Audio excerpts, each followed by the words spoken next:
be recognized.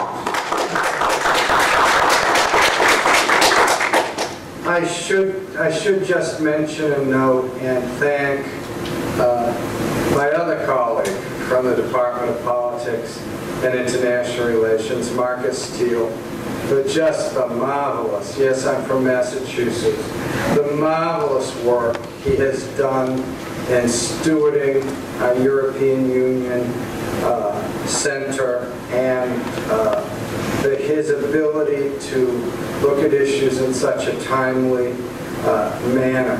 Now I want to also thank tonight's guest speaker, Michael Sayatnik. I'm sorry if I butchered your name, sir. Now I got a high sign, so that's pretty good.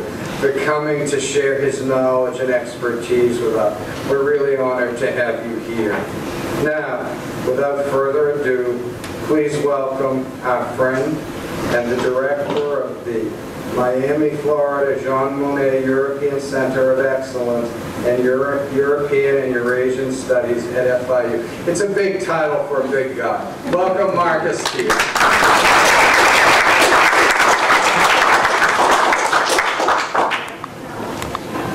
Thank you very much, Dean Stack. Hello everyone, welcome. I'm glad that you came in at this rush hour time, and I'm sure there will be more people coming as they get through Miami traffic. But I have the pleasure to introduce our guest speaker, Mr. Michael Savjanik, today. But before I do that, I just wanted to quickly show you something that you're probably familiar with. I mean, you probably have all seen, sort of the Economist covers, right? What is it? China versus America, dangerous rivalry, right? Recent times. The New York Times, China rules, right? A special edition on that. So I think we're in our discourse here. We get very much sort of focused on China alone, and B, there's also sort of a slight reduction in sort of the whole breadth of the scope of relations, right, between two important countries such as the US and China.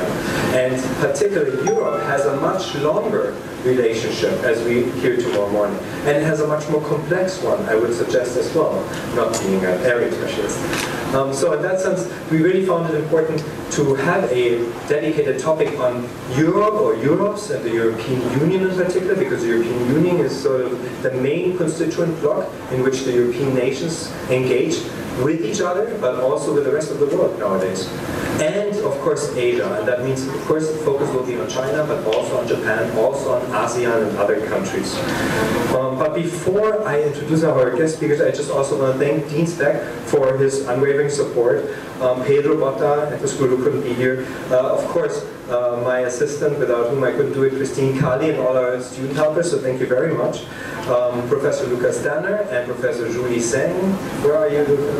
Yeah, here, wonderful, thank you for your help in putting the program together, and all of our participating colleagues and grad students. I also want to thank the European Commission, because without the European Commission, the EU's executive, we would not be able to host this conference. And lastly, but most importantly, our guest speaker, Mr. Michael Savjanik, who was graciously enough to come down from Miami in Washington to give us sort of an introduction into sort of the EU's expectations and history of sort of their relations with Asia, but I leave this really for you. So just a few words about sort of Mr. Savjanik.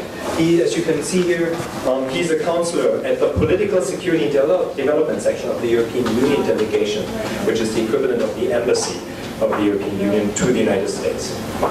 Before joining the EU delegation in Washington, he was the Director of Communications and Deputy Spokesman for the Ministry of Foreign Affairs in Poland.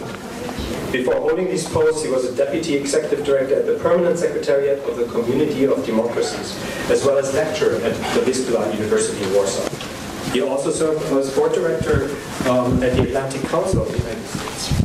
And he contributed expertise as visiting scholar at the Elliott School of International Affairs at George Washington University. He has a Master's of Arts in European Advanced Interdisciplinary Studies from the College of Europe, which by the way is one of the best universities in Europe, a Master of International Relations degree from Dalarna University in Sweden, and a degree in European Studies from the Jagiellonian University in Krakow, one of the oldest universities of Europe.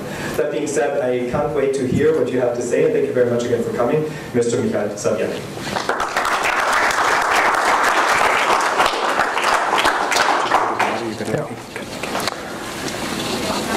afternoon. Thank you very much for the introduction. I do want to take one more minute to include the thanks. Thank you, Dr. Stack, for supporting the Jean Monnet Center of Excellence. I know they are doing incredibly important work, so your support is greatly appreciated by the European Union as well. I want to thank Marcus Thiel for leading the center and Associate Director Christine Kali.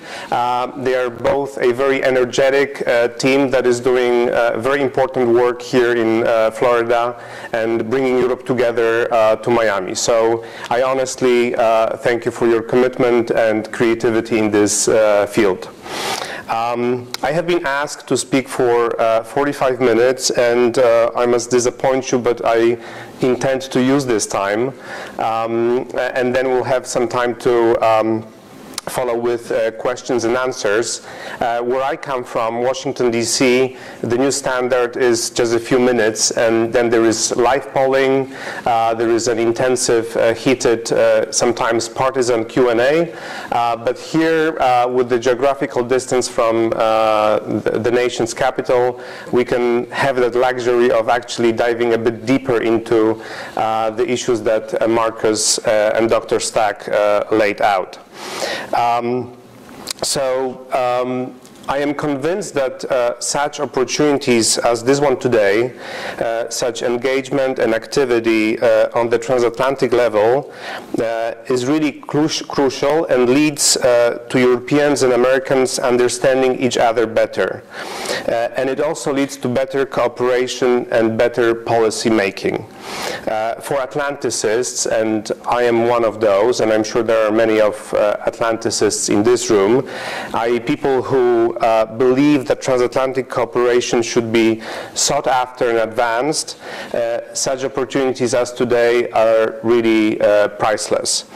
My routine on a daily basis is going 20 minutes down south to the State Department, 15 minutes southeast to the National Security Council, a bit further away to the US Congress and to various think tanks. But to be in a room like this with people who are genuinely interested in such issues as the EU in Asia and in transatlantic cooperation is really very personally pleasant. Before I start addressing the subject of EU's role in Asia, I also want to mention Jean Monnet. As you know, he is one of the EU's founding fathers. Per analogy, when traveling here, I imagined a Thomas Jefferson or a George Washington Center in Rzeszów in southeast Poland. It's the capital of the state, the voivodeship, as we call it, in Poland, where I come from. We don't have such centers there yet, but that's just another example that we still have some work to do as far as bringing the Europeans and Americans closer on thinking about transatlantic relations and what challenges are lying ahead of our Atlantic community. So finally, let me jump on the issue at hand, Asia. When I got the invitation from Marcus and Christine, I looked briefly at the title and immediately there was something in me thinking, what do you mean rising importance? Europe has been active in and with Asia for centuries, so why would it be something particularly rising at this moment? But then I looked at the title closer, and especially when I realized that we'll be engaging in an academic environment, I obviously thought that it's about the European Union's engagement in and with Asia. And when we actually look at the European Union as the institution and recall the project that Jean Monnet, among others, started in the early 50s, over a span of now 8 decades, we have indeed achieved some gigantic leaps. The European, I'm not sure what the relations of the European steel and coal community in the early 50s with Asia were, but when you look at the relations the EU has today with Asia and various countries in the region, there must have been gigantic leaps. And I will try to now describe in detail and give you actually quite some concrete information and statistics so that I can illustrate my case that Europe is very active with Asia. So the first numbers are that Europe and Asia together are 55% of global trade, 60% of the global population, 65% of the global economy, and 75% of global tourism. Actually, Europe-Asia trade flows exceed those of the Asia-Pacific. For example, in India, there are some 6,000 EU companies accounting for some 6 million jobs. Asia is also increasingly a major source of capital and investment in Europe. The Indian Tata Group employs 80,000 people. The European Union is often the biggest development or humanitarian aid provider in the region. For example, in Afghanistan, we are deeply involved in providing aid to the Rohingya refugees in Bangladesh. On humanitarian aid, the EU satellite, the Copernicus, provides cutting-edge, innovative satellite images to Asian countries in times of violent weather catastrophes or other natural disasters. I decided to include the example of Copernicus because of Florida and Miami. Copernicus is the only satellite that takes pictures, so to say, through the clouds. And we share those images during times of violent weather and natural catastrophes, not only with Asian partners, but also with the US.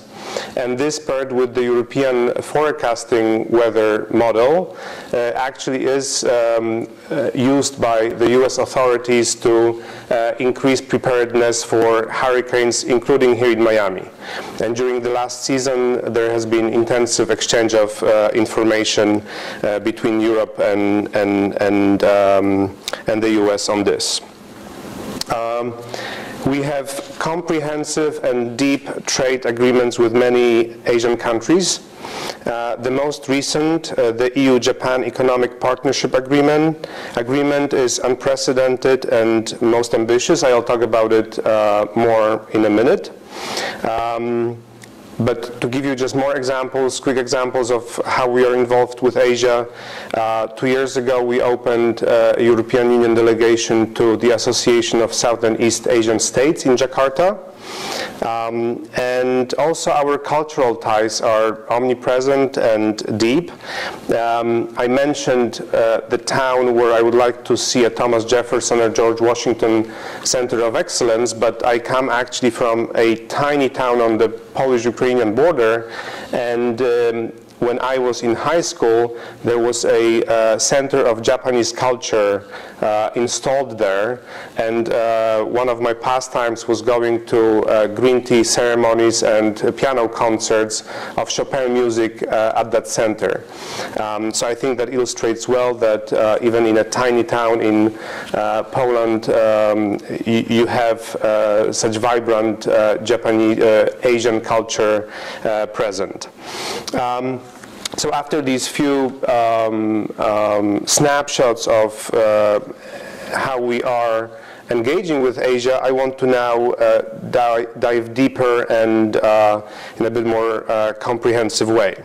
And I'll talk more about the political, economic, and security aspects. And my hope is that by describing the current state of affairs in these domains, a case will be made for EU's ever-rising engagement in and with Asia. And I will speak, if time allows, about EU-China relations, but I will devote a lot of time to other aspects as well. So over the recent years, we have been steadily putting in place the building blocks for a comprehensive EU strategy towards the region from the Indian Ocean to the Pacific.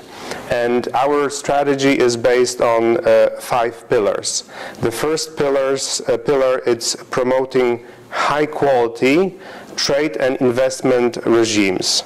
The second pillar is building strong bilateral ties as a foundation for cooperation on global challenges. The third pillar is support to multilateralism and cooperative regional orders. The fourth pillar is deepening security cooperation. And last but not least, something that sounds a bit mysterious at this point, promoting sustainable connectivity, but I also tried to explain what we mean by that. So let me tackle the first two together now. We are working to enhance market access for goods and services, stimulate investment, protect investors, and lock in sustainable growth in both Europe and Asia. I know this might sound as EU bureaucratic jargon, but actually when you look carefully at the words I have just shared with you, market access for goods and services, stimulating investment, protecting investors, and locking in sustainable growth in both Europe and Asia, these are not empty words. These are words that actually carry very heavy policy messages. So as mentioned, we have just in that spirit concluded a new strategic partnership agreement with Japan, and we hope to do the same with Singapore and Malaysia very soon. Thanks to this economic partnership agreement between the EU and Japan, which entered into force 10 days ago, on February 1st, businesses and consumers across Europe and in Japan can now take advantage of the largest open trade zone in the world. So I'm really happy that this is not a story from a few years ago. It is actually a story of today, creating the largest open trade zone in the world. I must say that the US, with its withdrawal from TPP, helped us a bit, because if that had happened, I think we wouldn't be able to say that. To give you a better feel for the scope of the economic partnership agreement, let me quote the President of the European Commission, Jean-Claude Juncker, who said this on the EPA. Europe and Japan are sending a message to the world about the future of open and fair trade. We are opening a new marketplace home to 635 million people and almost a third of the world's gross domestic product, bringing the people of Europe and Japan closer together than ever before. The new agreement will give consumers greater choice and cheaper prices. It will protect great European and Japanese products. It will give small businesses on both sides the chance to branch out to completely new markets. It will save European companies 1 billion euros in duties every year and will turbo boost the trade we already do together. More than anything, our agreement shows that trade is about more than quotas and tariffs, or millions and billions. It is about values, principles, and fairness. It makes sure that our principles in areas such as labor, safety, climate, and consumer protection are the global gold standard. This only happens when you work with the most natural of partners, separated by thousands of kilometers, but united in friendship and values. And again, this is great European diplomatic language, but I think it describes accurately what the EU-Japan Economic Partnership Agreement brings, what the new quality it brings to the game. But there is more in the pipeline for the EU in Asia, with trade and investment agreements close to completion with Vietnam, new free trade agreements on the way with Australia and New Zealand, and we are also negotiating with Indonesia and the Philippines. One cannot talk about trade today and not address China. So on trade and investment challenges related to China, we share the US diagnosis, but not the prescription. The EU is clear. As a product of a rules-based international integration ourselves, we want to have a rules-based system to deal with China, which calls for strong, up-to-date rules and effective enforcement and monitoring. We need to bear in mind that we have specific as well as systemic interests. We need to address the specific concerns we all seem to share about China, but also strengthen the system that can deal with these concerns more generally. The EU sees a clear need to fill the gap in the rule book, for example, in the area of industrial subsidies. The last round of trilateral EU, US, Japan talks, actually hosted at the EU delegation in Washington, D.C., in January, took a clear further step in the direction of new subsidies disciplines. Similarly, we should consider joint venture requirements as a proxy for dealing with concerns over forced technology transfer and intellectual property theft. This also implies strengthening overall enforcement and implementation, including through dispute settlement. Let me now move on to the third area of our strategy towards Asia, namely to our support for multilateralism and cooperative regional orders. In a contested world, and I think that nobody will argue that the times are difficult and demanding, we remain a staunch supporter of multilateralism, and we are committed to further developing common solutions to common problems. And again, a few years ago, such words were uttered and listened to without much emotion, and today we know that the common solutions to common problems through the multilateral system cannot be taken for granted anymore. The Paris Agreement on climate change is the obvious example, but there are others, including the nuclear deal with Iran, which is in our collective security interest. The strength we see in multilateralism is that it establishes a level playing field for all. But we know that it can also become a terrain for great power competition. So we need to work hard to reform the multilateral system, preserve it whenever necessary, and come up with innovative approaches for the future. This approach is demanding, it requires a lot of patience and maturity, but we are engaging in this way, and we will be leading this process in this way. And in this context, and in the context of Asia, regional cooperation offers vital space to work through common problems. The ASEM Summit, the summit between Asia and Europe, which we hosted in Brussels last October, which gathered 53 leaders from Asia and Europe, exemplified this approach. I'll use at the conclusion a quote from President of the European Council, Donald Tusk, to sum up my presentation, and I'll come back to the ASEM Summit at that point.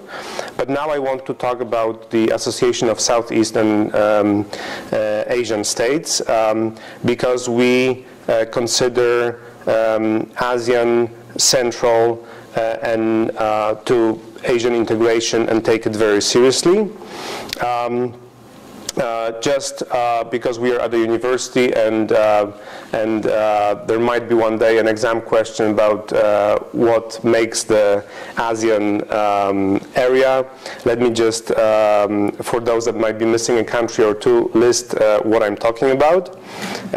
So it's Brunei Darussalam, it's Cambodia, Indonesia, Lao People's Democratic Republic, Malaysia, Myanmar, known officially in the US as Burma, the Philippines, Singapore, Thailand, and Vietnam. So these are the countries that make up ASEAN.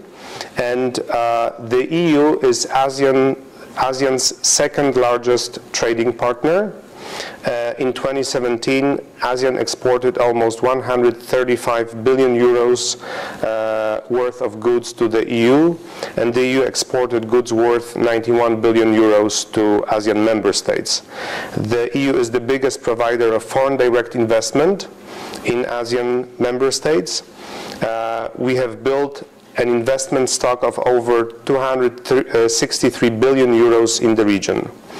10 million people travel between our two regions each year, with 7 million being EU citizens traveling to Asian member states.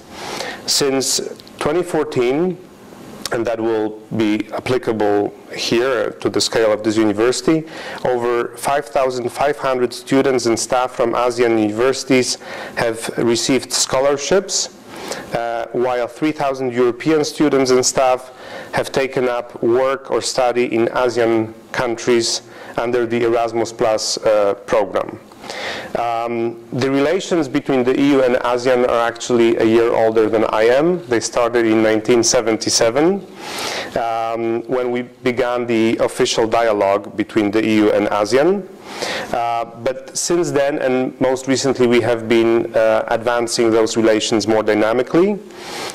In 2015, the EU confirmed the adoption of a new strategy, the EU and ASEAN, a partnership with a strategic purpose. In August 2017, during the EU-ASEAN Post-Ministerial Conference, the second EU-ASEAN Plan of Action for the years 2018 and 2022 was agreed.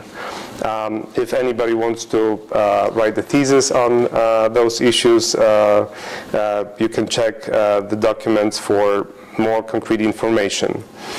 We are currently negotiating a region-to-region comprehensive air transport agreement.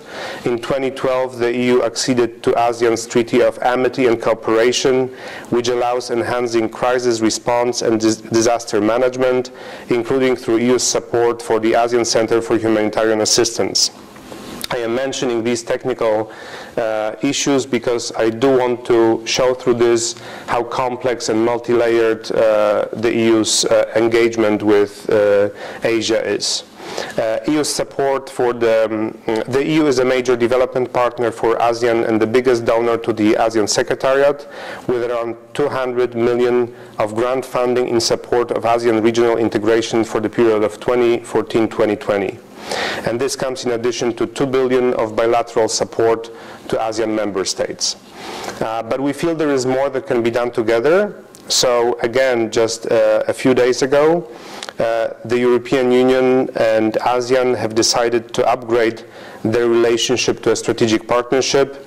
This decision was taken by the EU and ASEAN countries' foreign ministers at their summit on the 21st of January this year in Brussels. That's trade, and that's multilateral regional fora and cooperation. We have to talk about a very important aspect about EU's relations with Asia, and part of our comprehensive strategy, security. In terms of security, the world's eyes are now on Asia. We have several crises which are on everyone's radar. I cannot tell you how much time I have spent in my job on covering the various developments pertaining to the denuclearization of North Korea. We in the EU uphold the goal of complete, verifiable, and irreversible denuclearization of the DPRK. But we are also working on the reconciliation process in Afghanistan, and we are also concerned with the grave situation in and around the Rakhine State in Myanmar, Burma. In addition, we have ongoing tensions in a number of places, especially in the South and East China Seas, and all of these conflicts are hard to solve, but they require actors to work together. I mentioned the challenge on the Korean Peninsula. I think that in this regard, the US and the EU have been pretty well coordinated. The EU implemented all of the United Nations Security Council resolutions pertaining to the maximum pressure on North Korea, and we have also introduced autonomous measures to strengthen that pressure, but at the same time, we very much believe it's in our DNA that a diplomatic process and dialogue can bring fruit, and we should engage in one that is actually focused on leading to solutions and bringing real denuclearization. When talking about security, one thing is the geographical dimension and the interlinkage between Europe and Asia. We are simply physically connected and interdependent, but the other interlinkage that is pertaining also to security is between economics and security. I.e., the phenomenal economic growth in Asia relied and will rely on basic strategic stability of the region. Therefore, as Asia's global importance as well as the European economic engagement with Asia is growing, so does the potential harmful effect of security problems in the region on European security and prosperity. And that's also so obviously true for the United States. Both the EU and Asian partners have a stake in each other's security. Asian partners wish greater EU presence and security engagement in the region, characterized by growing geostrategic competition between the US and China.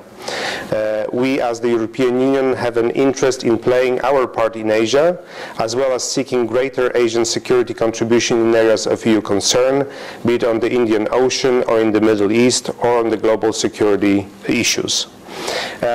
We have already proven that we have a skill and added value as far as engaging in security challenges in Asia. We have supported peace processes from Aceh to Mindanao to Myanmar. In Aceh, we supported after the tsunami has struck the negotiations between the Jakarta government and Aceh rebels, and helped to oversee the implementation of the agreement, including the demobilization and reintegration of guerrilla fighters. In Myanmar, as you remember, there was also at some point something maybe not called the maximum pressure campaign, but there was an intensive and comprehensive sanctions regime on Myanmar. We have worked together with partners to take these sanctions down. We have supported and engaged with civil society in Myanmar, and we have helped Myanmar to reintegrate into the global fora in the last years. But we also did some very practical projects, like, for example, we implemented a project on police training that no other actor has done in Myanmar. So it's from those high-level, top-level actions such as sanctions regimes and working the multilateral fora to projects on the ground that actually have impact on the daily affairs in the country. We have 16 civilian and military crisis management missions currently deployed across the world, with 4,000 people serving in those missions. And some Asian partners contribute to those missions. I want to bring up the example of EU Mission Atalanta. It's a counter-piracy mission at sea of the Horn of Africa. And for example, for this mission, South Korea sent a frigate to participate. So did India. An Indian ship undertook an escort of the World Food Programme ship transporting 360 tons of food grain to Somalia. And I know that Pakistan also wants to work in the context of EU Operation Atalanta. So that shows well, I think, the complexity of the challenges. An EU mission at the Horn of Africa with such partners from Asia engaged as South Korea, Pakistan, India, and others.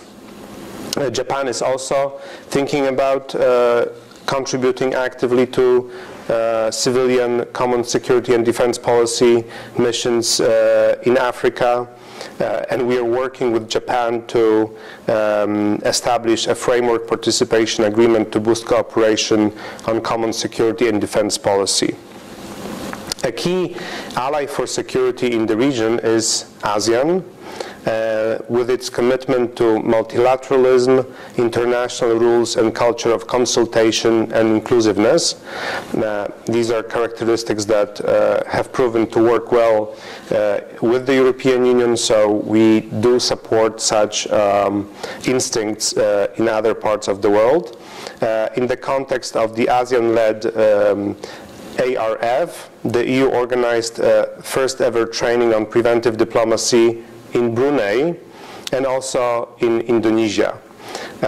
We also did a successful workshop on, there is an acronym CVE, which is Common Vulnerabilities and Exposures, a catalog of known security threats, and we will co-chair a working group on maritime security with both Vietnam and Australia. And we also have new military structures in the EU. We are expanding mill-to-mill contacts, so contacts between the militaries of both EU member states and ASEAN member states, but not only with ASEAN member states, also with China and Korea. We are placing military security advisors in European delegations in Vietnam and other countries in the region, and Vietnam and Korean chairman of the Joint Chiefs of Staff participated at the EU annual chairman of the Joint Chiefs of Staff meeting. So again, these examples are just to show that basically wherever you want to put a finger on, there is something going on, and we want to develop these projects and relations further. But we also believe that governing also means to foresee, not only to solve the crisis of the moment, but it is also about thinking strategically in the long term. This is something that our partners in Asia are good at, and this is something we have to do very well as well.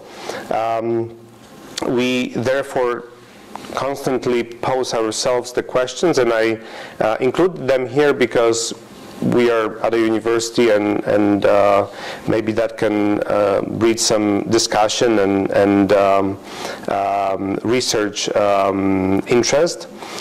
What are our priorities in Asia and in the wider world? What are the principles that we want to protect and uphold? In which direction are developments going, and how do we adjust to them? And this conference provides a very good environment to tackle such questions and advance our understanding of these issues, and also this can facilitate the process of the formulation of solutions. It is obvious that the 21st century will see a power shift towards Asia. In economic terms, it has already started more than 10 or even more years ago, and the EU will continue adapting itself to this new conjuncture, being a prominent trading partner of many Asian countries. But fostering cooperation in Asia in the security field has been and will be the EU's priority for the coming years. And one more aspect and development on the security front I want to highlight, namely last May the EU adopted the Foreign Affairs Council conclusions on enhanced EU security cooperation in and with Asia. I have been using this term in and with Asia a number of times already, because it's not only acting in the region but also in other parts of the world with Asian partners. We have decided that we want to first develop greater cooperation with China, India, Japan, the Republic of Korea, as well as with partners from ASEAN. And the Council, the Foreign Affairs Council, identified key areas of deeper security engagement, and they are quite numerous. It's maritime security, it's cyber security, it's counterterrorism, it's cyber threats, it's conflict prevention, it's the proliferation of chemical, biological, radiological, and nuclear weapons, and it's the development of regional cooperative orders. So it is as much about doing more in Asia to meet the demand for our greater engagement, but it's also about doing more with Asian partners outside of the region, on the hotspots in the Middle East or in Africa. Because both sides, the EU as well as our Asian partners, have an interest in it. But it is not only working with Asia in those hotspots, it is also working with Asia at the global level on norm building, cyber threats, and migration challenges. So one level is the geographical level, but the other one is the horizontal level, where we can work in multilateral fora to address such challenges as cyber threats or migration. To conclude the part about the importance of security cooperation and about the EU's contributions, let me stress that today security is more than just navies and missile forces. It is, we define security today as resilience towards hybrid threats. For us, security is about infrastructure, critical infrastructure, the security of critical infrastructure. It's about recognizing and acting upon disinformation while maintaining freedom of expression. It is about finding solutions to radicalization and cutting off terrorist financing. It is about managing the pressures that come with migratory movements, and it is about the protection of data. So we look at security not only in this hard security sense, but also in all these other dimensions.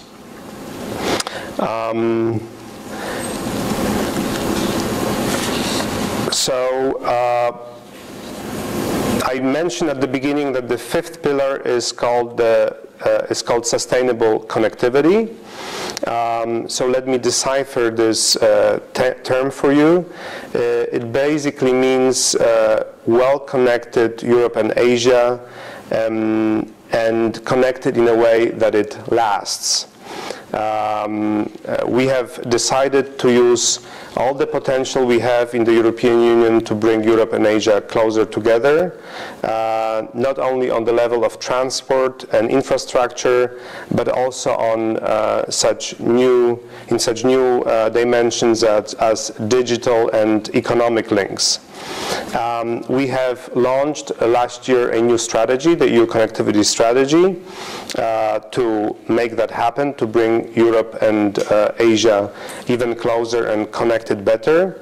And this strategy is about economic diversification, not just about extraction of raw materials.